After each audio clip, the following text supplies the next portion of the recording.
What is up? It's November 30th, 2020.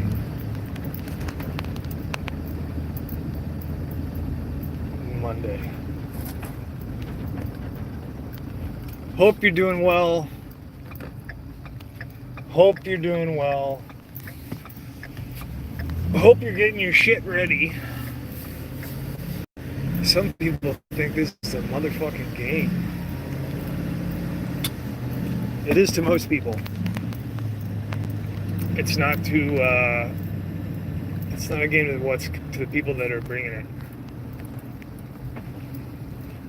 Hank's on time. Or Hawk. Hawk. How's everybody doing? Hopefully everybody's doing well. Good to see you. Good to see y'all.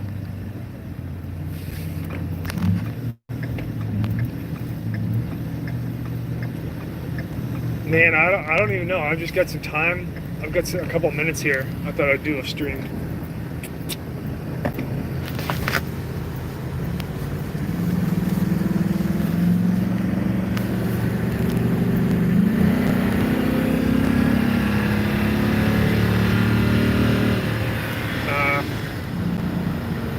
Let's see.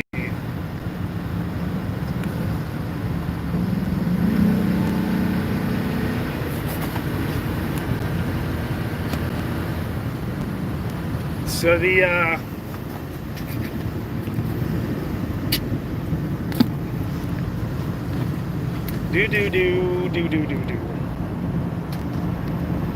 what did I really want to talk about?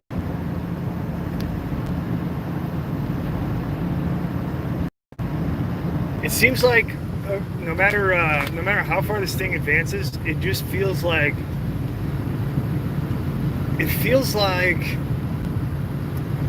people have a really hard time connecting with reality. Like the synthesized state of the inundation that everyone's under really overtakes.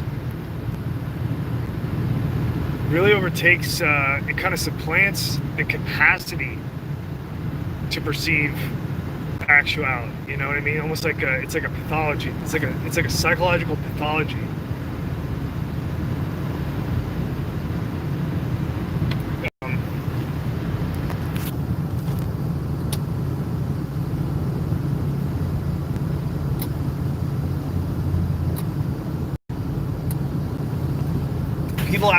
People send. I get a lot of emails and thumbing through them, trying to respond where I can. Like you see a lot of the same sort of flavors of questions that come up, and a lot of it revolves around like the sense of practicality of like, what do I do? What can I, should I be preparing? When does it come? All these things. And I think that's kind of, the answer to that is that like it's already started. So it's already started. You're already in the midst of it. It's already begun. It's just going to continue to push along in its evolution.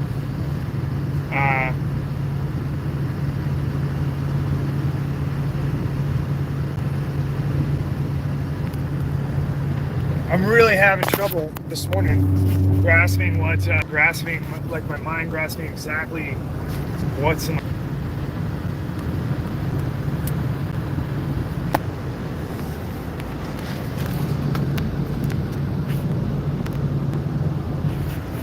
That was a billboard. You probably couldn't see it. That was a billboard with somebody wearing a mask on it.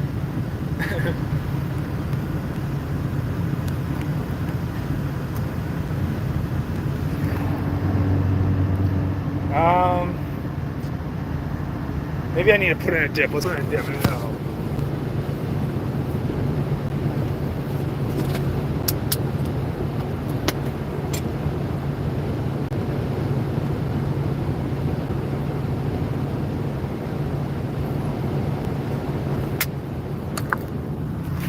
Okay, we just ripped a huge lipper of straight up poison nicotine. It's literally, you know, nicotine has one of the highest, or rather the lowest LD50 doses in terms of the like milligrams of exposure for toxicity, for like lethal toxicity. It's really low. And nicotine is probably the most over-the-counter high lethality chemical compound. Nicotine. A lot of people don't know that. I started nicotine, so I think I started when I was probably like smoking cigarettes when I was about, I'd say like 8 or 9 years old. So I would smoke cigarettes. I would usually have like homeless people buy them for me, or I would somebody had like a huge box of like crates of cigarettes that got stolen from a grocery store, and they would just have them like at their house in their shed, like a kid at his parents' house, and then I would get some cigarettes off him.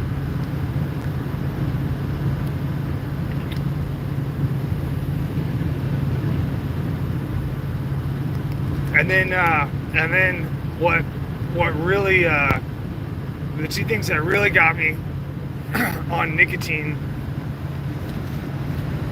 light patrolling. So light patrolling really got me because like once I got into light patrolling, obviously light discipline, huge deal, and then staying awake, huge deal. Like you don't want to fall asleep. You want to be able to command your ability to get sleepy. So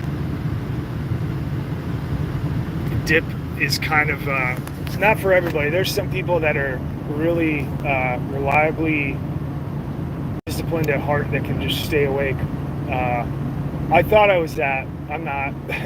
So the nicotine does make it like that, and that put a lot. You know, I really use it like a crutch. The once I got MS, the MS fatigue is really severe. So if you're not familiar with anybody, like if you don't know anybody that has MS or anything, or unfamiliar with MS, it has when it attacks the CNS, it gives all kinds of effects. But the one thing that's very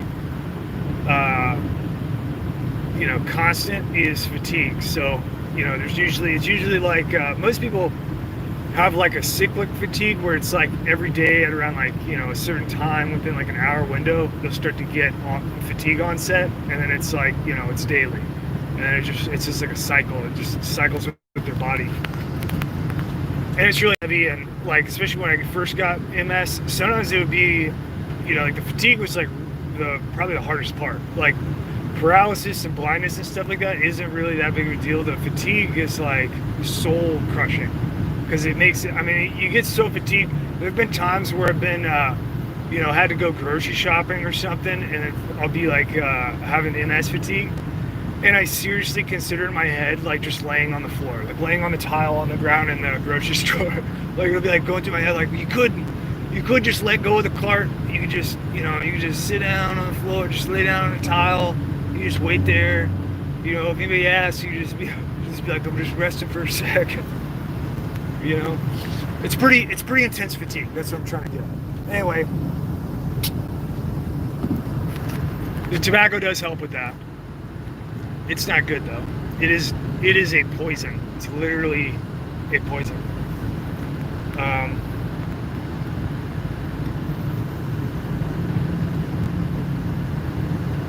But so is everything in a certain quantity. Nicotine's quantity is just very small. It's very potent.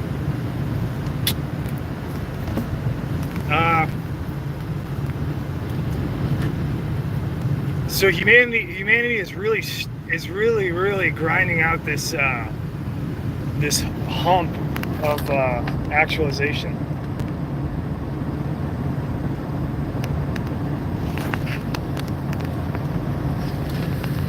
This guy takes 30 or 40 short naps a day. Man, that fucking sounds awesome. I don't even know what that would be like. I don't think, seriously, dude, when I was in like line units in the military, we used to have colonels come like in field, like if we were out in the field and shit, and they would give talks on like studies on REM cycles and stuff, and they like their basic conclusion was like you only need 4 hours of sleep a day. So for my entire period of like in the active army, I only slept 4 hours a day.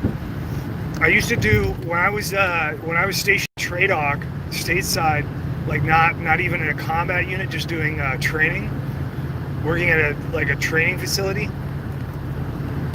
I used to fucking do every single, I mean, it was like every fucking day it was like, I mean, I think I would get up at like 4 in the morning and I would get home at like, I don't know, like 10 or 10:30 for like years, you know? It was fucking crazy. Well, I've got news for you. You want more than 4 hours of sleep. It's not actually true. I don't care what the studies say. You should get more than 4 hours of sleep on a regular basis. If you gotta stay up or whatever for something, fine. But like, you don't want to be making a regular routine career. You want to be sleeping 8 to 9 hours a day. Ideally, in an ideal condition. Just to put that out there. That's what I found. You're gonna have way more energy. A lot more testosterone, a lot more energy, a lot more focus. Whoop, I gotta get in front of that fucking thing.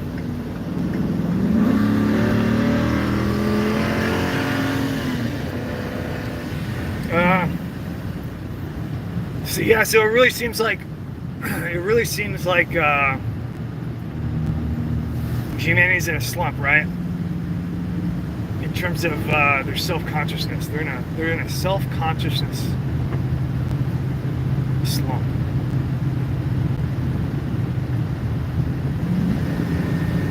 It's going to be taken advantage of. That's the amazing and incredible thing about this, is that there is like the never-ending progression also doesn't sleep at all. It never rests.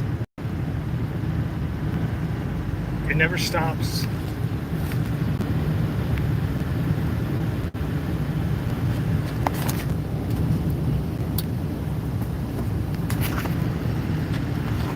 Never ceases.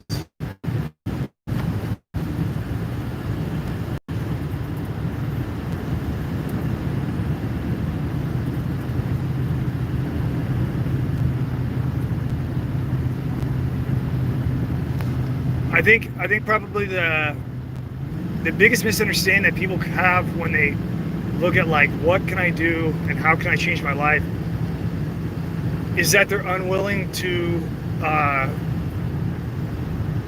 do the work, you know, like they're unwilling to do the work, and they're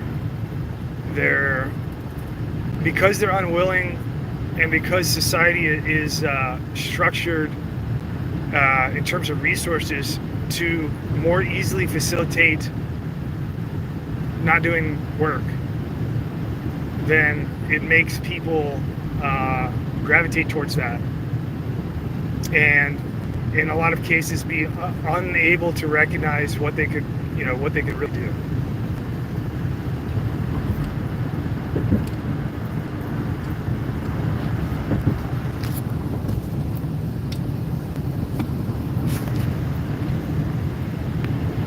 When people ask, like, to the effect of when is it happening? When does it happen? When is the thing starting?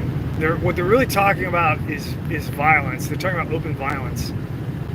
So this is kind of a trick answer to that question of when does it happen. So the reality is that if you want to be perfectly honest, people are only violent in mass in the modern era.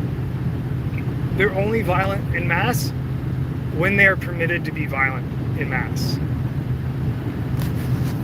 So when you're directed and told that it's okay to be violent and it's time to be violent, and that'll come through the hegemonic signaling of MSN and blogs and whatever the fuck else you consume, whenever they slowly begin to tell you it's time to be violent. And that could be everything from like the liberals are already doing it, right? But the conservative part of this synthesis has not been signaled yet, but it will come. And they'll signal to you when it's okay to be violent. And then what happens is society, they process that and they accept it like a directive, and then they go, okay, now it's time to be, then they internalize it, and then they project it, and they'll go, okay, now it's time to get serious. Now it's time to get serious. It's not getting serious. Don't fool yourself.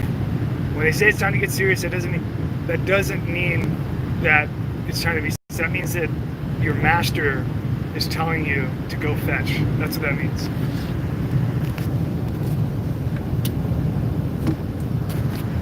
It already started. That's the answer to your question. It's already started. It's been going this whole time.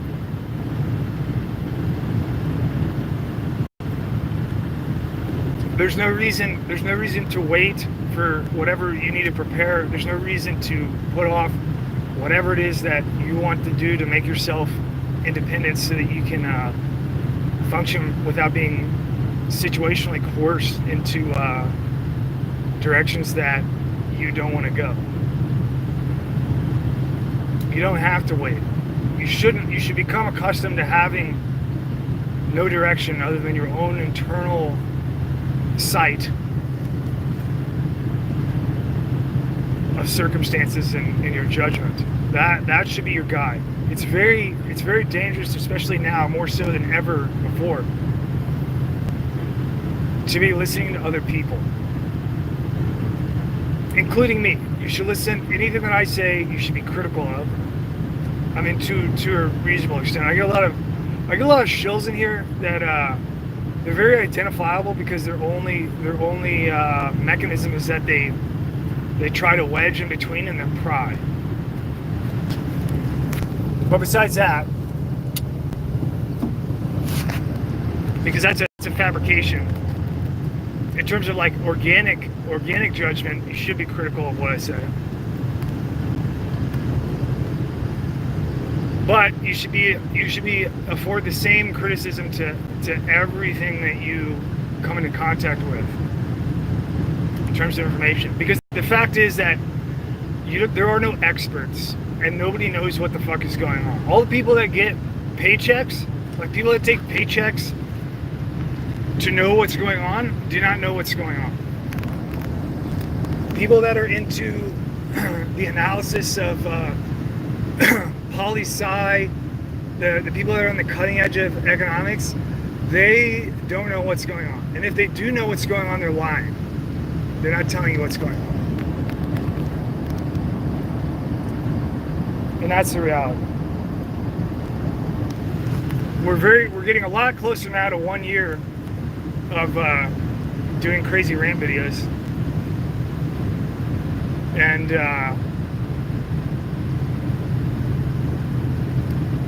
especially when I started,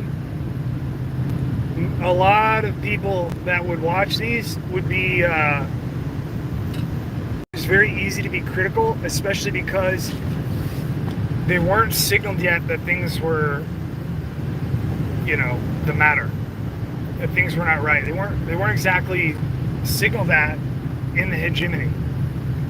And so to perceive what I was trying to warn them of initially would require an independent mind that can recognize danger. And if the mind wasn't independent, then they fuck, right? Like they're not gonna see it, they're not gonna compute it, it's gonna be invalid. They're gonna check their cross references, their emotional cross references, and they're gonna say like, this is not what I'm reading here, sir. You are incorrect. But that was in the beginning. At this point now, we're not into like extreme violence or like noticeable actual destruction or whatever. It's just very protracted, very slow. But it is enough to where like they're shutting the fuck up now, and they're not coming at me like accusing me of being insane for the most part. Some people still do.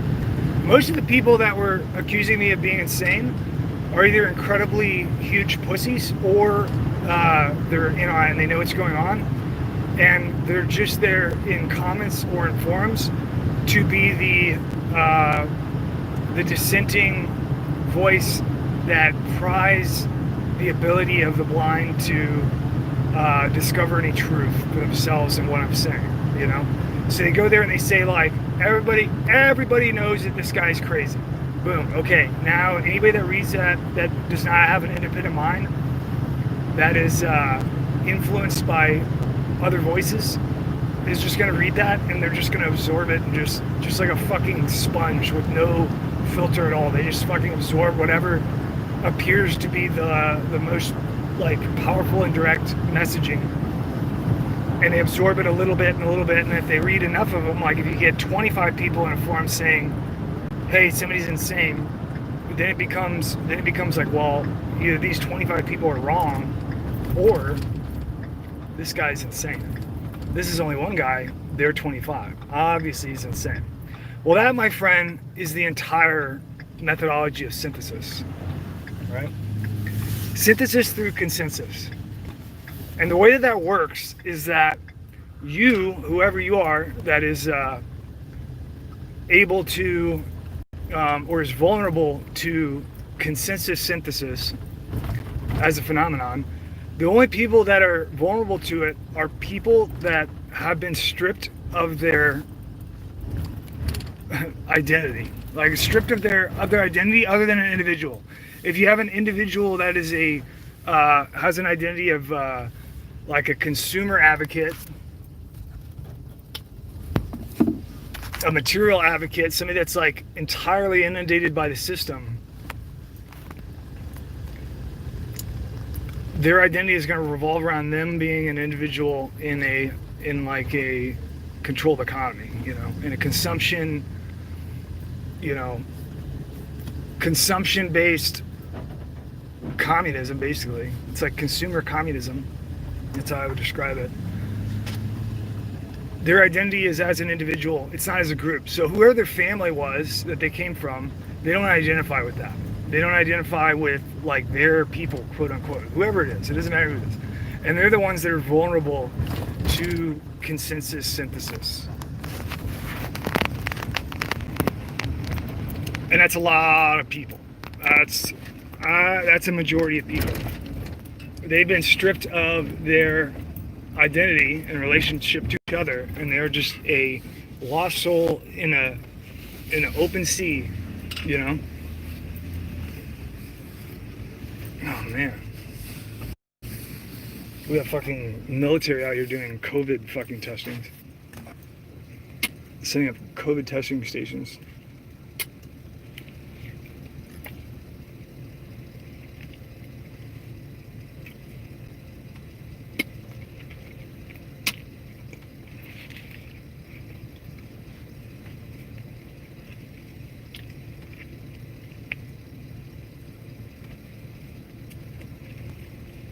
Man, I can't even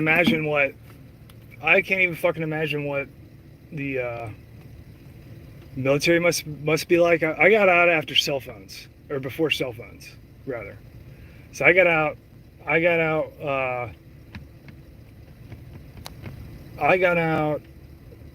think that like when I was in, you had like the Nokia flip phones or whatever. That was it. You didn't have the smartphone stuff. I can't even fucking imagine what it must be like. No, the cell phone situation really exposes the reality of like the false idea of nation states. So for example, I read an article, there was like a study that was done on some European military, and they had like the fucking OPFOR and the training exercise was just using like app location shit to fucking identify where their blue force was to attack them. And so they were like extremely successful because everybody had a cell phone. They were all on social media and stuff, and they were using just like every fucking app possible with no discerning like OPSEC on their location and shit like that. Same thing with the you ever see like the CIA heat maps for that heat map app? So they had like an exercise app, They had a fucking exercise map, or an exercise app to log your like runs, right? This is fucking, these fucking people are retarded. All right, hang on. I gotta be careful here, or else I'm gonna like drive over somebody's cranium.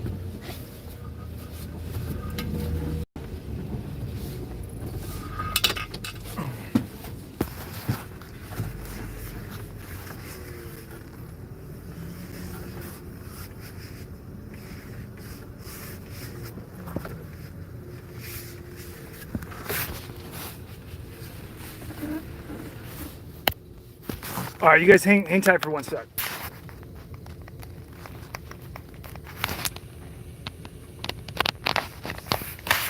Womp, womp, womp. Okay, hang tight.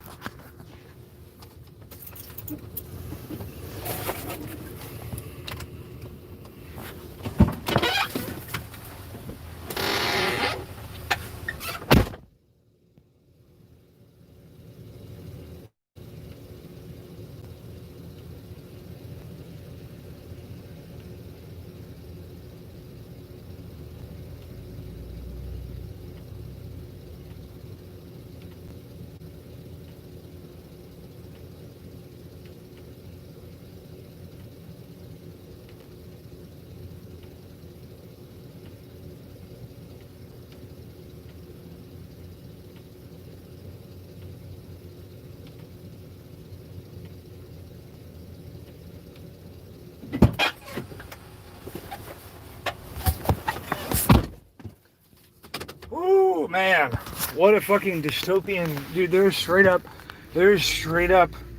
I'm assuming this is reserve component or National Guard. There's straight up National Guard out here doing shit.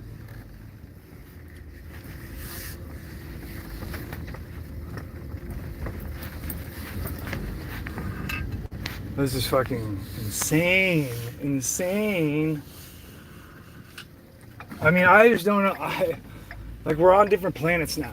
Me and the general public, we're in two different dimensions of reality, and they don't fucking jive.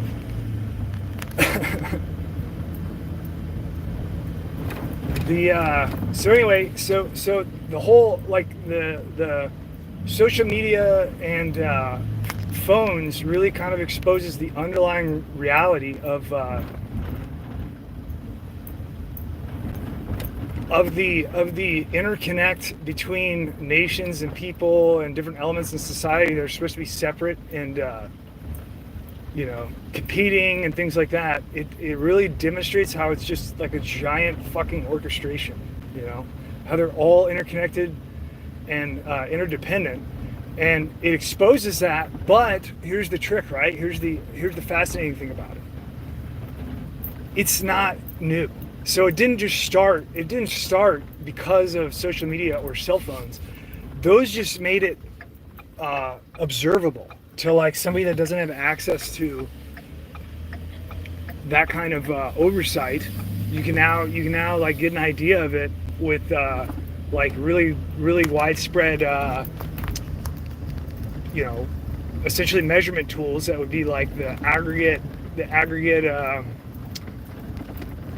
effects of social media and cell phones, and it's like more observable. Like, you can't hide it now. That's the only difference. It's not new. Things have been interconnected since there's been a world economy. Like, since there was a centralized world economy, which is about, it's at least 1,000 years. It's been like this. It was just more. It was more coarse. It was more at like the nation leader levels, at the national input and output gates. It wasn't like down to the fucking individual in the household. Nowadays, it's down to the individual in the household in terms of interconnectivity. Like, you can see now with the total consolidation of everything economic.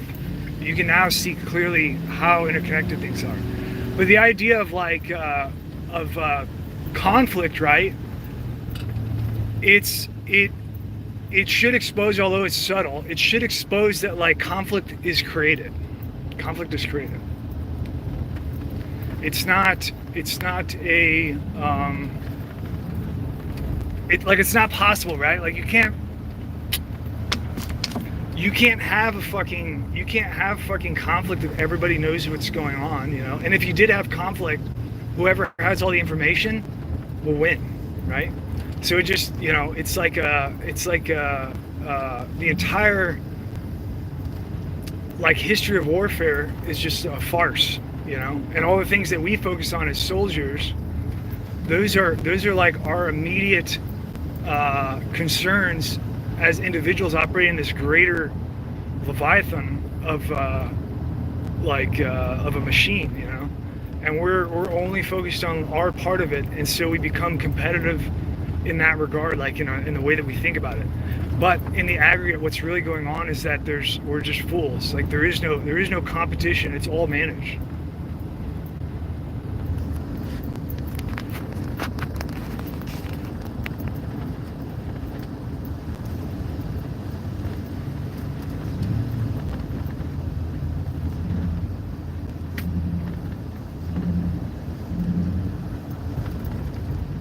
One more dip. This one will get the brain juices flowing.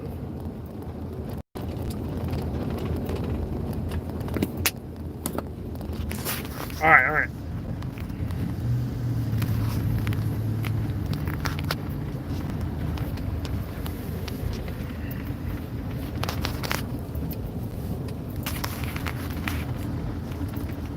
So the conflict of the modern society, like in the present situation.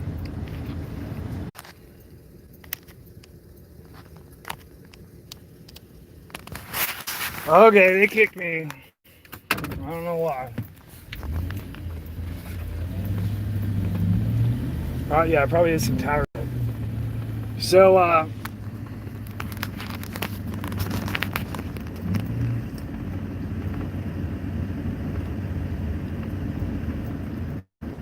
they're what the fuck am I really trying to say? I'm just like really beating around the bush. It's not that I'm pussyfooting, it's that I'm retarded this morning. Okay, it's not a pussyfoot situation. It's a retardation. Something's in the way. The bottom line is everybody thinks that they're going to take the ball and run with it in terms of fixing the situation for themselves in whatever way they see it, which most people see something that's like pathologically incorrect. They think they're going to take the ball and run with it.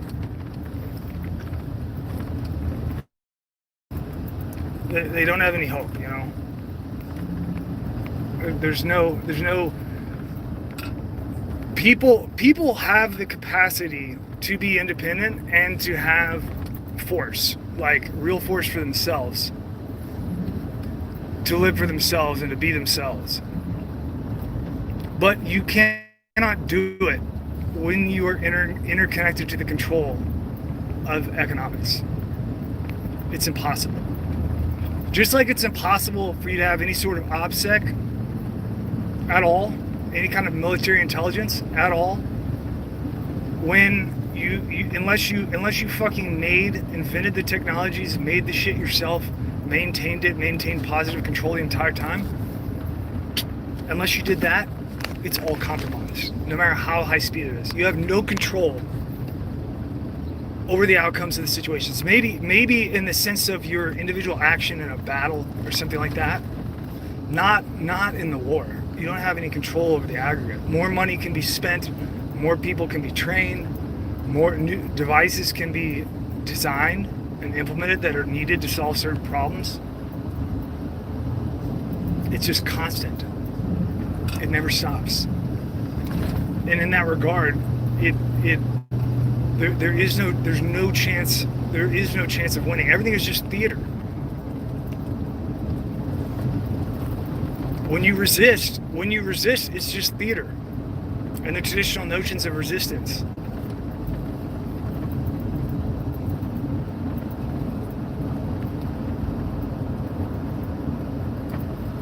Yeah, Fitbit heat maps, yeah, Fitbit heat maps. So the Fitbit, I think it was the Fitbit, Is that the Nike thing? It was the Nike device. So Fitbit, they basically had a bunch of spooks with Fitbits, and they had like an aggregate Fitbit map that was like a heat map that was just auto publishing online, and you could just go to it and see all the Fitbits around the world.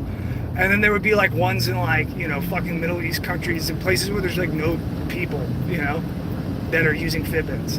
And you just have like a little fucking outpost or compound with like a fucking square with like 100,000 laps around it from like the year of the Fitbit heat map.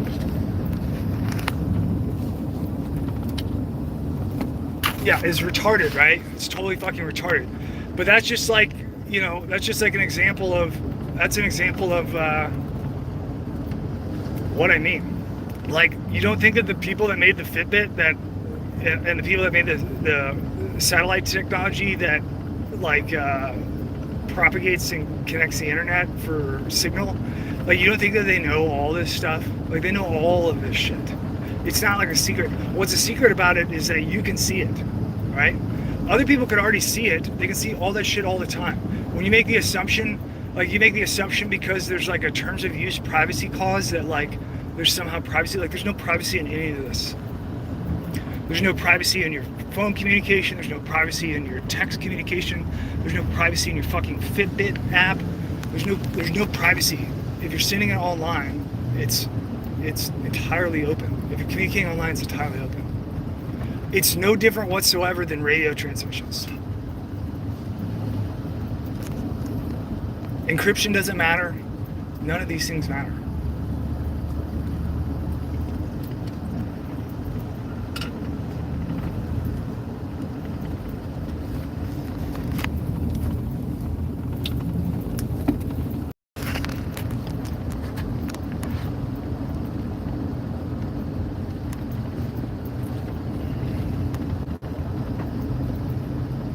So, like, let's say, now what a lot of people that are not okay with what's going on, people that are not okay with what's going on, what they say, they say they lean towards the fact, like, towards the edge of chaos. And yes, chaos is a factor here. And when the conflict opens up, chaos will be chaotic. But it doesn't have any eyes. Chaos doesn't have any eyes, right? By itself, I mean. It doesn't have any awareness of what's going on. Whereas everything else is already in place for awareness. It's like every fucking system. The core of the system is monetary. The oldest form of surveillance, by far, and the most developed in practice, is money.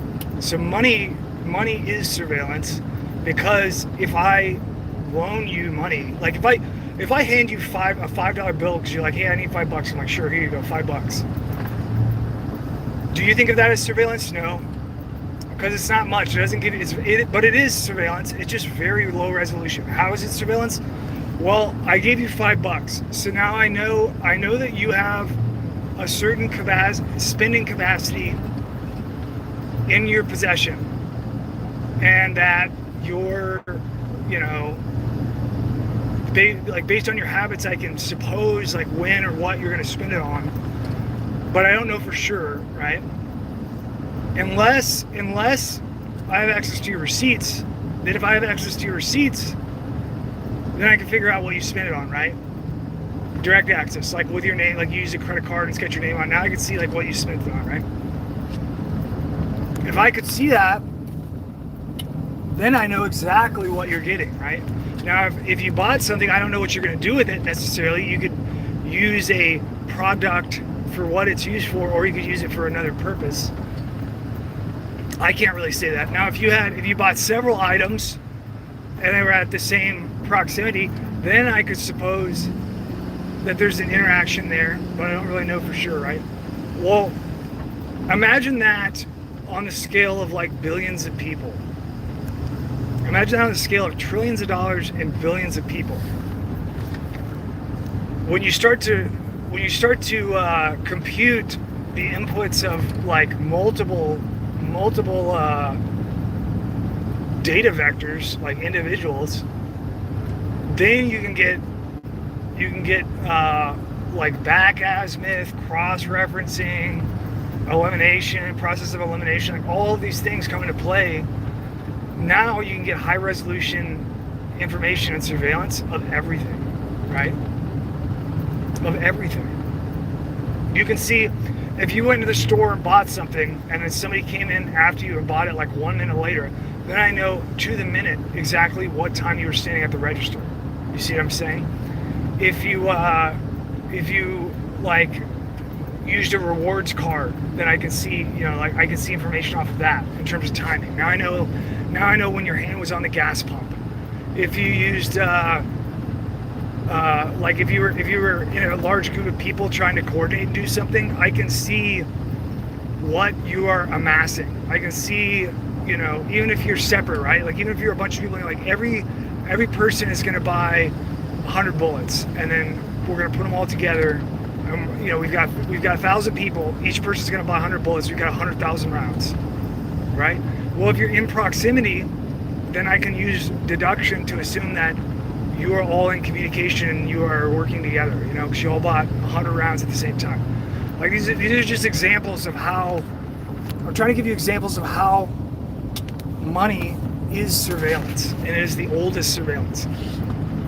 As technology develops, the resolution and use of that data becomes more precise and applicable into affecting society.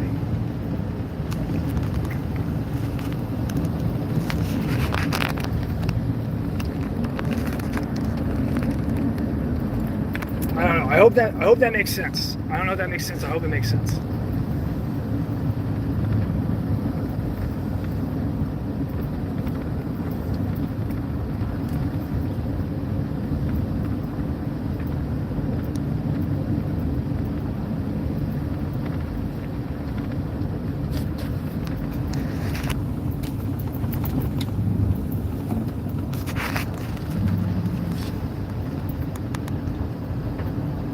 So the present situation is that while we're waiting for the ball to drop on the transition, the societal and economic transitions that are coming, while we're waiting on that, there are a bunch of people that are planning to resist in various capacities, and most of them are going to fail. A lot of them are going to fail. That's fine.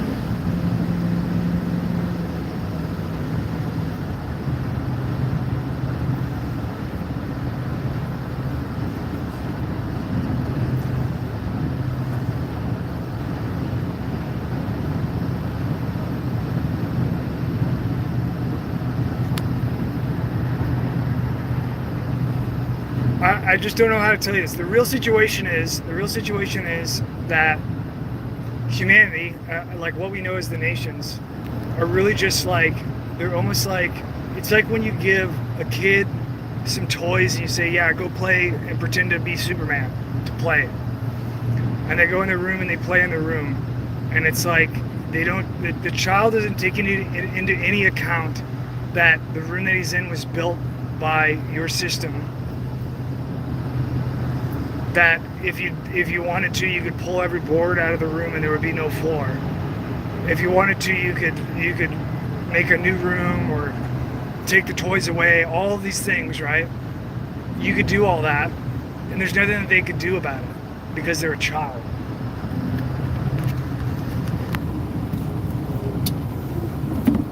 That is what the nations are. The nations are children pretending to be Superman, unable to recognize that they're playing around in a room that was built for them, and that the floorboards can be pulled out at any moment.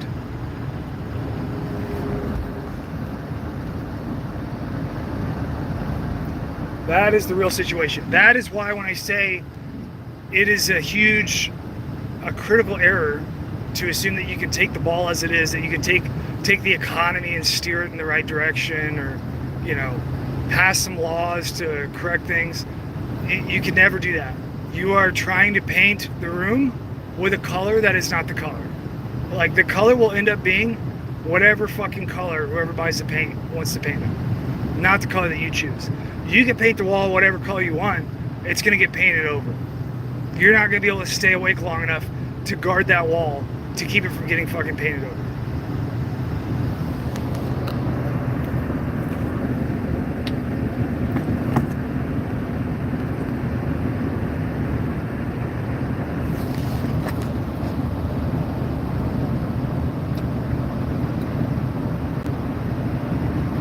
Now, not only are the nations a child's playroom, not only are they the child's playroom, the game that the nations are playing Superman, that game was suggested to them by the parent in the first place.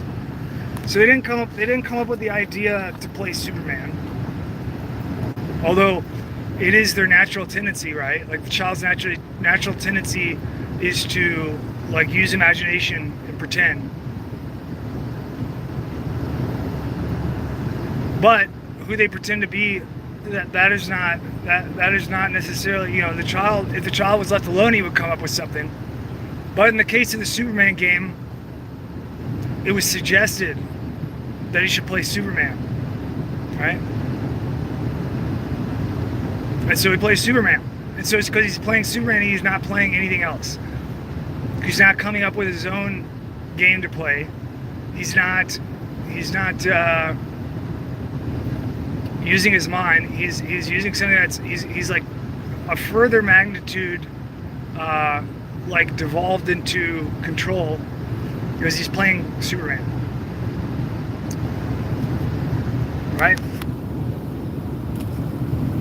Now, even though the kid may love the idea of playing Superman, that game where they run around and pretend like they're flying, even though they may love that game, and it may have like innate parallels into their soul that like really gives them enjoyment playing that particular game, they didn't make the game, right? They didn't make the idea. It was given to them.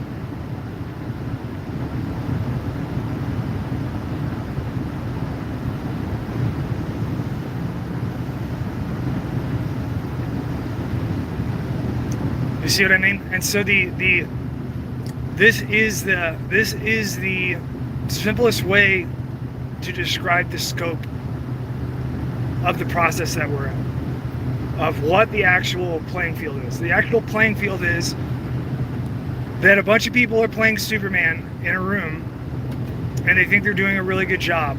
And then people are coming into the room and saying, don't play Superman anymore. Now you're going to play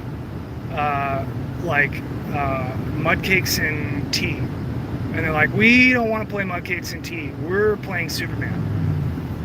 And they make the mistake that they're able to maintain and play Superman as long as they want in this room,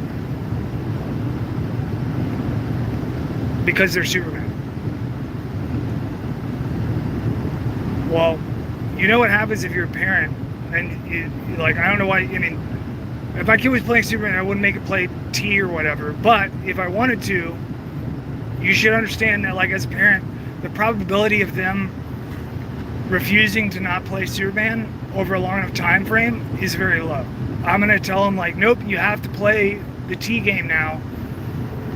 And they're going to go, no, I don't want to play the T game, I want to play Superman. And then I'm going to go, okay, well, you don't have a cape anymore. I took away your cape. And they're going to go, no, I'm still Superman, I'm playing Superman. I go, okay, I'm taking away this, I'm taking away that. Now you're going to play the T game. And they say, no, I'll never play the T game. And I go, okay. And I go back to the drawing board and I come up with the perfect final solution to get them to play the T game, and eventually it works.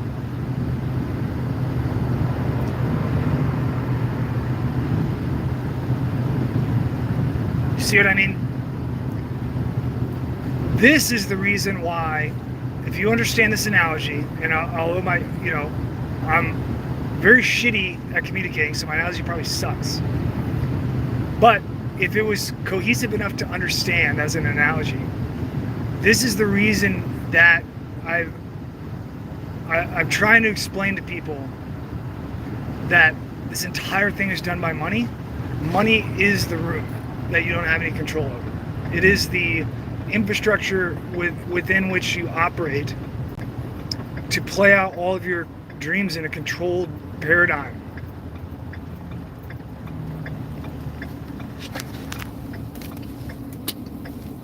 And so any hope of like being free has to be outside of the room. Like you're not going to be able to play Superman game if you're in the room. Like if you need the room, if you have to be the room and you never accept, like, I will never leave this room. I require this room. I can't leave it. This is what I require to play Superman. If you accept that, then you will never leave the room. And if you never leave the room, you will never have control over the game that you play. It will always be dictated to you. And you can resist all that you want. You can throw the biggest fit possible. You can kick and scream and bite and piss on the floor. It doesn't matter. You're still in a room. And eventually you will need something else. And you will be playing fucking tea and mud crumpets. Eventually. And so this is why, although it seems paradoxical when I say you have to get rid of these fucking banks, and you have to, not only the banks are only that is only the peripheral of it. You have to stop using money as a technology for people. You have to. There is no other avenue of escape. It is your only avenue of escape. And it's not even an easy one. Even if you could get people to go along with it, you're still going to have the entire group of people that are still going along with it. They're going to be guided and coordinated and consolidated into attacking you because you are refusing money. So it's like, you know, it's compounded.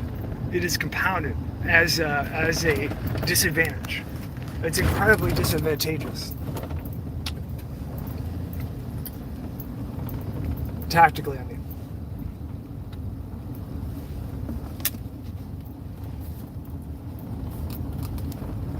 You will never have the opportunity to be Superman if you're playing in the room and you refuse to leave the room. You have to leave the room.